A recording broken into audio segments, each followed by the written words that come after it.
kind of the fun part, because it's like when stuff gets real. So I'm going to talk about like some of the realizations after you practice Vipassana, or while you're practicing, what I experienced. And Ella, hey, come here. Nala's going to help. So basically during this 10-day experience of observing my sensation in my body, I noticed some incredible changes, and I started tuning into my natural rhythm, which I think will happen to anyone, because you're working with the law of nature and you're realizing you're observing things as they are, not as you want them to be. So then you start the law of nature, realizing like impermanence, everything comes and goes, and you just start like removing all of this shit that we create in society and tuning in to what your natural body is telling you. And so we would have like time in between meditations and everything where I would walk outside and I would just start to feel things I never felt before with nature and like weather patterns. Like we had some really crazy weather while I was at this retreat, and it was like the first day it was storming like super crazy. I drove the whole 2.5 hours in the rain, and then the last day, it was like right before the last day, it stormed like crazy. And by that point I was like way in tune, but it was like just these feelings, like you could feel the pressure building as it was about to rain, and then I felt like the release of rebirth after the rain. And like I would just notice like bugs, plants, animals, birds, all this wildlife out there, and we were out kind of in nature, so there's more of that, but you just have a newfound appreciation for like the world. And it's not just about like being happy in the sense that we often created. It's just like a peacefulness, because everything is like constantly changing, and you realize like your body is changing too. So I noticed like, and I guess the more you resist any change, so even with like pain in my body or thoughts, emotions, the more we resist this law of nature, so resist feeling the things that we're feeling, and the more we like turn to distractions to like avoid dealing with it, the more that it keeps coming back.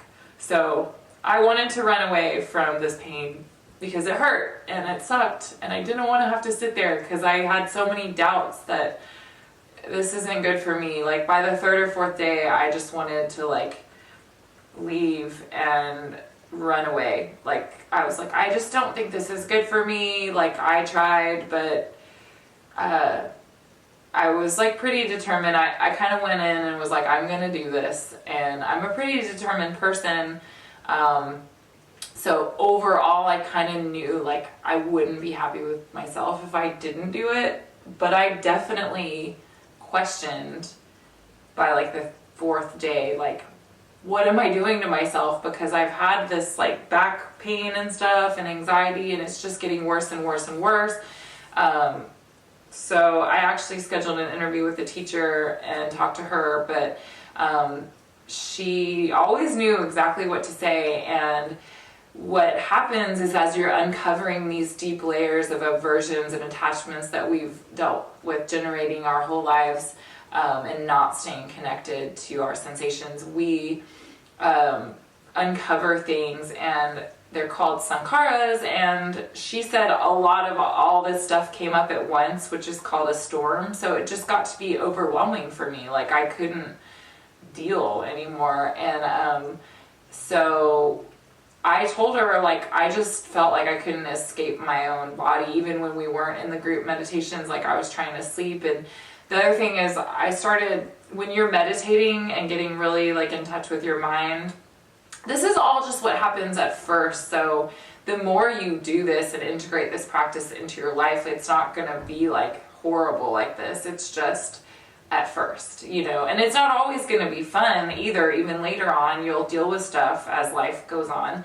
But I feel like this 10 days is so intense because you've never done anything like this before, and you have a lot of buildup of like toxic, disconnected shit from your past. I know I did. Still do somewhat, but anyway, I was like having it all come up at once, which they call a storm, and I just couldn't deal with it. Like, there was nowhere to go. Even when I would try to go sleep, I wasn't sleeping as much because your mind starts being different, and you don't need to sleep as much. So that kind of is a blessing and a curse because you have to deal with it, but you're also just like, what the hell? Like, I have anxiety, I have pain, I can't sleep, so where can I go? Like, even when you're like, fuck this meditation shit, you're still gonna have to deal with it. So I like felt like I needed to cry or get a massage, and I couldn't leave, or I wanted to leave, but I was like, it's not gonna go away. I went and took a shower and just like sat there and was like, ugh. But she told me this tool that I could use to deal with those intense moments where all the stuff all comes up, and just to get through it. And it really helped me, which I don't want to tell y'all that because you need to go and experience what you experience. I don't want to, some people might not have that come up, but it was enough for me to just get over that hump of like the 4th day and stick around and stick through it. And I really am glad I did, because after that I had some serious breakthroughs, and it was still like back and forth. You can't have like expectations that it's always going to be good, just because like at some point you're like, that was so good, and so you feel so much relief, so you feel like you've gotten over this hurdle. But you cannot sit down at the next meditation and not expect to face pain or hard things again. But I definitely think that the tools that she gave me helped just to get me through the first major storm intense battle, because that was like really hard.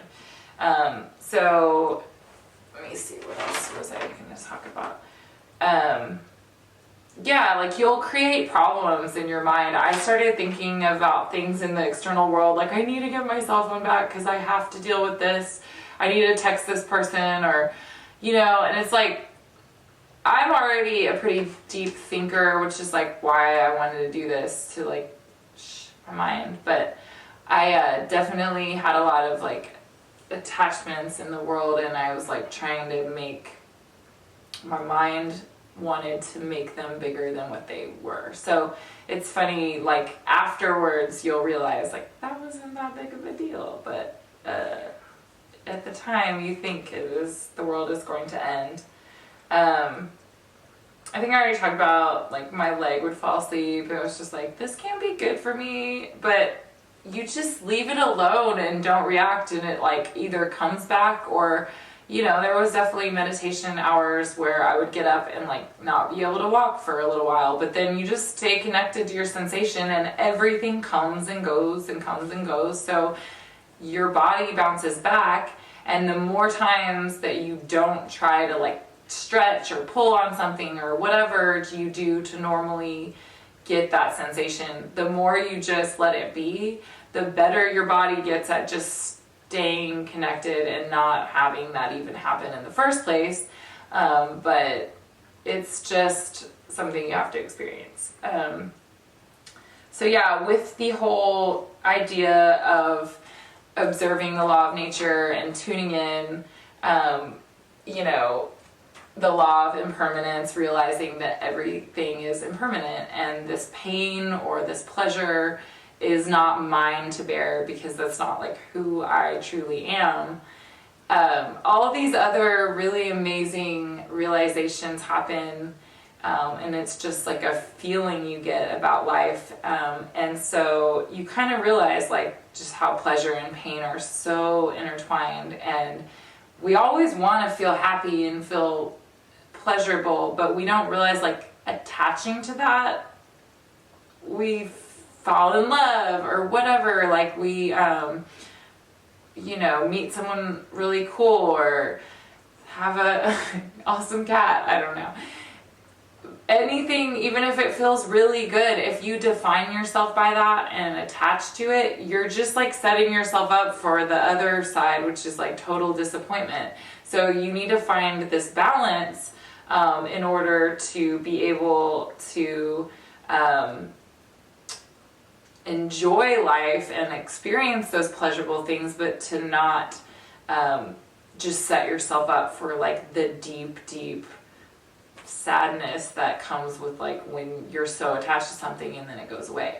So and then like having aversions to things like, oh, I don't want to feel this pain of being broken up with, my heart's broken, it sucks, like I hate feeling powerless. Like the more that you are not allowing yourself to feel those things, you're like preventing it from arising and passing, because the law of nature is gonna throw that out there at you. And it doesn't mean that it just all of a sudden feels good to feel that. No, it doesn't. But you understand these things are both sides of the same coin. So you just kind of exist in the middle. And I think that that is something that allows you to then become a healer more, because like I can understand now why, like growing up, and even before this I kind of started to tap into this more, but growing up, like addiction or those people who like cut themselves, self-harming, or even just like people who are addicted to sex or addicted to drugs and alcohol. Like I used to drink all the time. It's like but on a really like very obvious example, the people who cut themselves, like I could never understand that. Like what's the benefit of that? Like why would anyone do that? And now like I do understand, because it's just these like twisted mind disconnections that happen through like all this pain people experience, or attachments and aversions, like these knots they tie of being disconnected from their sensations, that people get worked into a place, and this is getting into deeper stuff, but it could come from like past lives even. So it's not all like, it's not your fault, and it's not necessarily all stuff that you would even be aware of happening to you. But for whatever reason, people have worked themselves into a state where like they can't feel anything anymore, and like they don't feel alive. So the only way to feel sensation is to like harm themselves, because pain is a really powerful sensation. So learning this law of impermanence and these like arising, passing, it allows me to then have a new understanding for like different people, and hopefully potentially be a healer because of that understanding, because I totally can see why someone would harm themselves in that way, just to feel alive. I mean, they can't feel anything else, and pain kind of feels good sometimes. I mean, that's why like people, when they're having sex, they like all that crazy stuff, because it's like so intertwined with pleasure. Like you want to just feel something, and sometimes it hurts so good, so it's so funny, like the realizations that you just really get in touch with, and it kind of could allow you with the self-harm. It's like I realize it doesn't make it okay just because it makes sense, but it's like to help someone like that, they just need to be able to get back in touch with how they feel. And I think in order to do that without just having the feeling of like, let me cut myself, they are like, okay, I'm going to control my pain. I can do this when I want. But it's like, they're going to have to face whatever else is there and train themselves to get back in touch with their natural sensation. But there's obviously something that they've been resisting feeling for such a long time that they have like blocked it all out. And So there's going to be a lot of like deep things to face, but I just realized that they're going to have to like uncover that in order to get back to that place of balance. And so this is something, and there's like other forms of therapy that I'm sure can do that, but I'm just saying this is something that made me more in touch with all of that. And for me, like, so I can't believe I'm just now mentioning this word, but overall, I think that the main point of Vipassana is you're harvesting and training yourself to manifest this quality of equanimity, which wasn't a word that I used a lot. I mean, I kind of knew what it was, but basically it's like equanimity is what you are training yourself to be able to be, is equanimous, having an equanimous mind. So throughout observing your sensation, pleasure, pain, emotions, anything you feel as you're scanning, and not reacting, observing, not reacting, staying connected, continuous, returning back, practice, you are, through that, becoming more and more equanimous, because you're staying still while being pulled in these different directions, but you're having an even mind throughout all of those different things. And that stillness quality, that undisturbed by experience, emotions, pain, and really having balance and being able to be like unaffected by all of this is really, really powerful in life, because you can exist in situations in which normally you would react, and you can understand, like, this isn't me, I don't need to react, like there's nothing challenging me here, I can breathe or be patient. And so it's just amazing, like somebody, as you, I'm not saying it happens overnight or even after 10 days, but like eventually, this is why people just have such life improvements, because you could exist in a like crazy crowded room and focus your mind on whatever you want to focus on. So you get smarter. And if you had somebody yelling in your face, telling you you're a piece of shit, you cannot react to that. And it's like, who could not react to that? But you can. So things just become better all around when you harvest the quality and train and practice equanimity, which is what you're doing through Vipassana.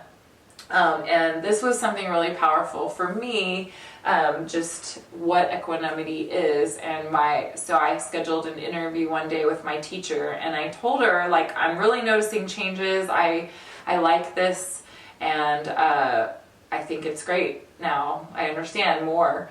But I wanted to ask her about like returning back to life. I said, I feel things really deeply, and other people really deeply, energies, and I've always been that way, but I just wasn't always as in tune with it. And I kind of always just were born into the world the way that we are, so we think that that's normal, and we think like everyone else feels this too. So certain like energies of people and being connected with them, I mean, it allowed me to have a lot of fun experiences, but it also allowed me like have a lot of shitty experiences. But I thought that everybody felt like that. So I thought, when I can tell this person has a lot of negative, really bad energy, I thought everybody could feel that. And I thought I was just weird for having a problem dealing with it. But it's like, not everyone feels that.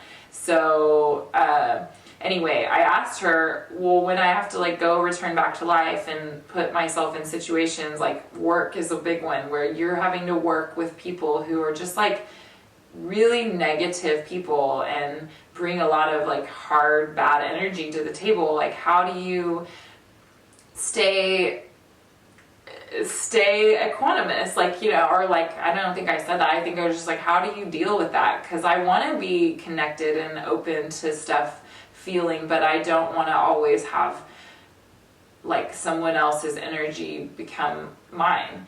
And she basically said that, like, envision two wings of a bird, like a bird needs two wings to fly, and your whole life you've been on one wing is awareness.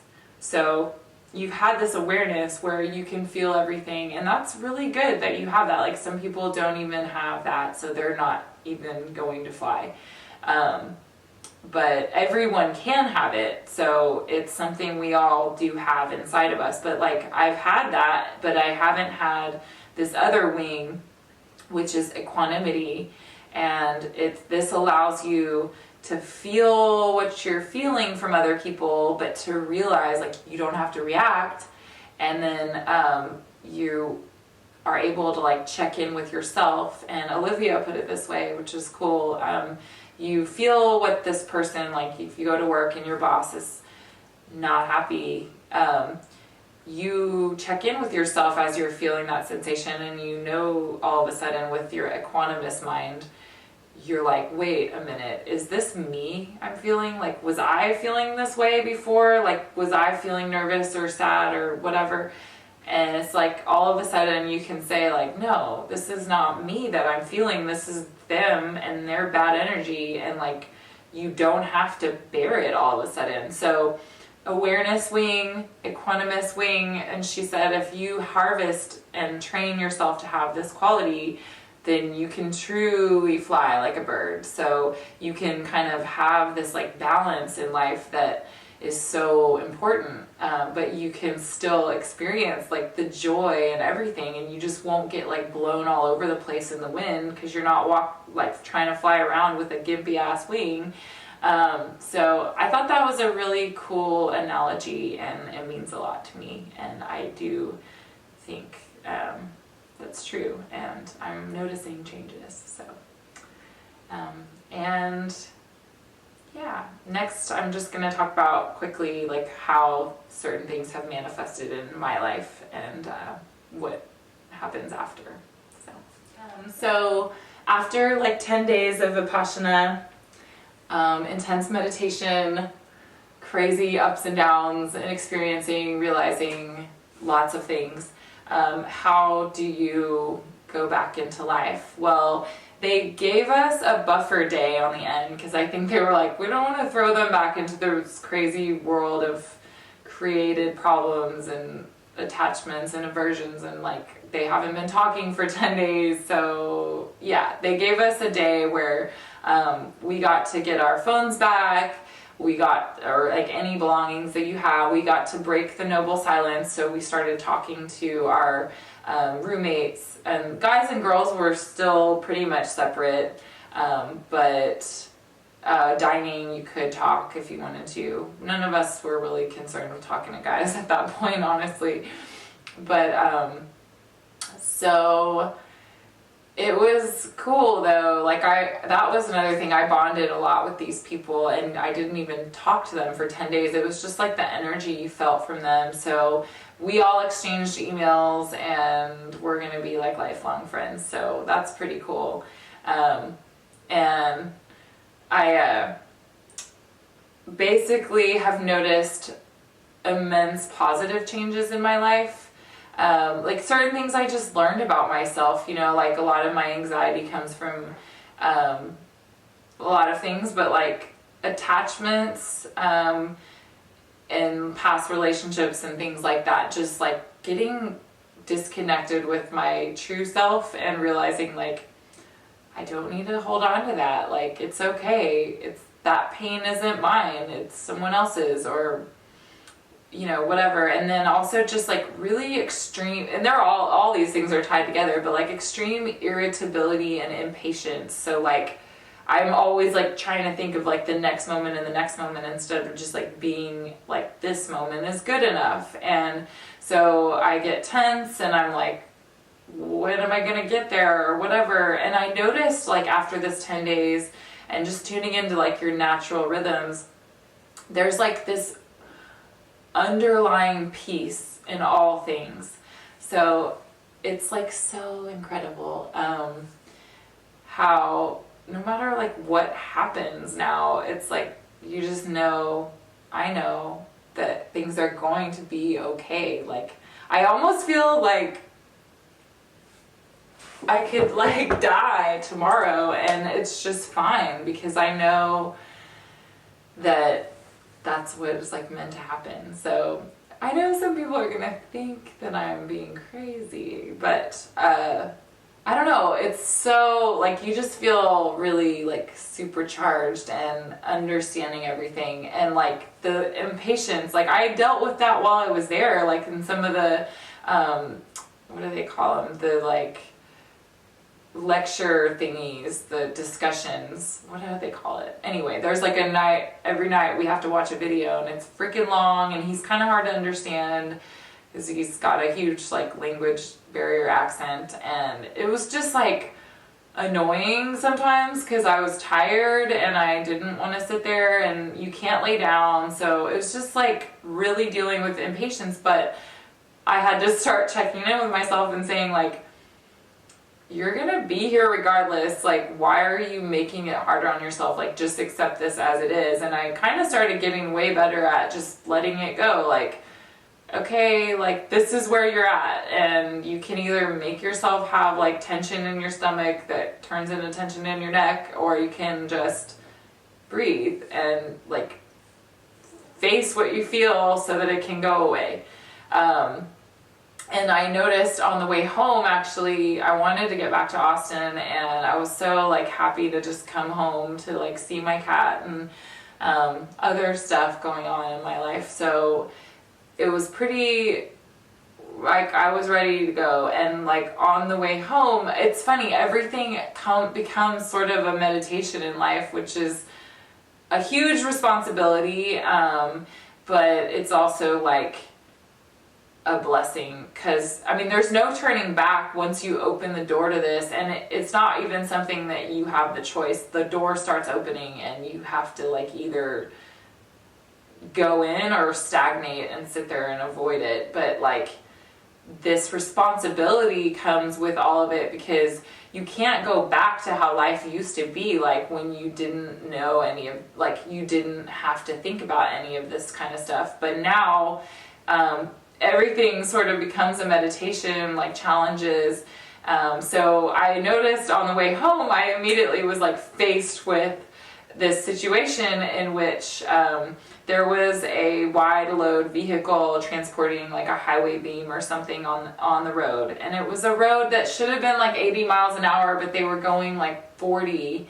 And I got up behind them, and it was for such a long time that they were doing this, blocking off. It kind of looked like maybe they could have not been blocking the whole freaking road, but I'm sure that they had to. But I remember getting up behind them and just being like I'm ready to go home, let me go. And I was like looking around, and then it happened so fast that like all this work I had been doing just kind of came to me, and I was like, what are you gonna do? Like, are you gonna sit here and be like frustrated about this whole time, or are you gonna accept what is and like put on some good music and chill? And I actually all of a sudden just like felt what I was feeling, didn't disconnect from it and like try to change it or react to it. And I felt all of a sudden like happy kind of that this was happening, because it was just a chance for me to understand myself more and to chill. Like I don't need to rush everything. And so it was just so cool.